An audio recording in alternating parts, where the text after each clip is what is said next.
আমি psychological councillor কল্পনা দে বলছি। আমি তৃণমূল সাংসদ রচনা ব্যানার্জি কিছু মন্তব্যের ওপরে ভিত্তি করে কিছু কথা বলতে চাই। উনি জনগণের ভোটে এসে সাংসদ হয়ে আজকে জনগণকেই যোগ্যতার পাঠ পড়াচ্ছে। একটা বিলাসবহুল ফ্ল্যাট কেনাকেই উনি যোগ্যতার একমাত্র পরিমাপ কাঠিতে ফেলে দিয়েছেন। রচনা ব্যানার্জিকে উদ্দেশ্য করে আমি সরাসরি তাকে কিছু কথা বলতে চাই। একজন সাইকোলজিক্যাল কাউন্সিলর হিসেবে আপনি যেটাকে যোগ্যতা বলছেন, আপনি বলছেন যে আরবানাতে একটা ফ্ল্যাট থাকা মানে তার জন্য যোগ্যতার প্রয়োজন। আচ্ছা, আপনি যেই ফ্ল্যাটটা কিনেছেন, এই বিলাসবহুল এই যে ফ্ল্যাটটা, এটা আপনি আপনার ব্যক্তিগত বিলাসিতাকে চরিতার্থ করবার জন্যই কিনেছেন। এটা কোনো জনদরদি কাজ নয়, এটা কারুর কোনো মানুষের কোনো কাজে আসেনি। সুতরাং এইটা কেনবার জন্য আপনি দয়া করে কোনো ক্রেডিট নেবেন না, এটাকে যোগ্যতার পরিমাপ কাঠিতে ফেলবেন না। আপনি কোনো বড় ডক্টর নন যে প্রতিদিন প্রচুর মানুষকে আপনি প্রাণ দিচ্ছেন, তাদের প্রাণ ফিরিয়ে দিচ্ছেন, বা আপনি কোনো উকিল নন যে মানুষকে ন্যায় বিচার দিচ্ছেন প্রতিদিন।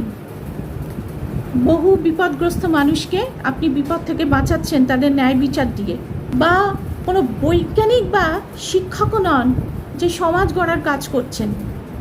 এই সমস্ত পদে থাকতে গেলে জানেন তো অনেক উঁচু হাই আইকিউ লেভেলের দরকার। সেই ক্ষেত্রে যোগ্যতার প্রয়োজন।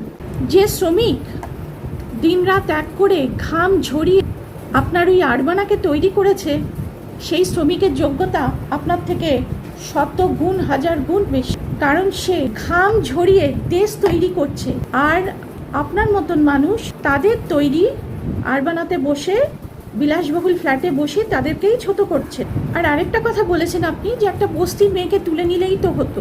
হ্যাঁ, নিশ্চয়ই মমতা ব্যানার্জি যদি একটি বস্তির মেয়েকে তুলে নিত, সত্যি বোধহয় আপনার থেকে ব্যাপারটা অনেক ভালো হতো, কারণ সেই বস্তির মেয়েটা এত অশিক্ষিত হতো না। আর এই বস্তির মেয়েকে না এত ছোট চোখে দেখবেন না। তারা যদি মুখ ফিরিয়ে নিত, মানে এই বস্তির মেয়েগুলো যদি মুখ ফিরিয়ে নিত, তাহলে কিন্তু আপনার পক্ষে না আরবানাতে ফ্ল্যাট কেনা সম্ভব হতো না। আজ আপনি আরবানাতে ফ্ল্যাট কিনে যে এলিট ক্লাসের তকমা গায়ে লাগাতে চাইছেন, মনে রাখবেন সেই এলিট ক্লাসের মানুষরা কিন্তু নিজেদের মূল্যবান সময় খরচ করে আপনার কমার্শিয়াল সিনেমা দেখতে যেতেন না।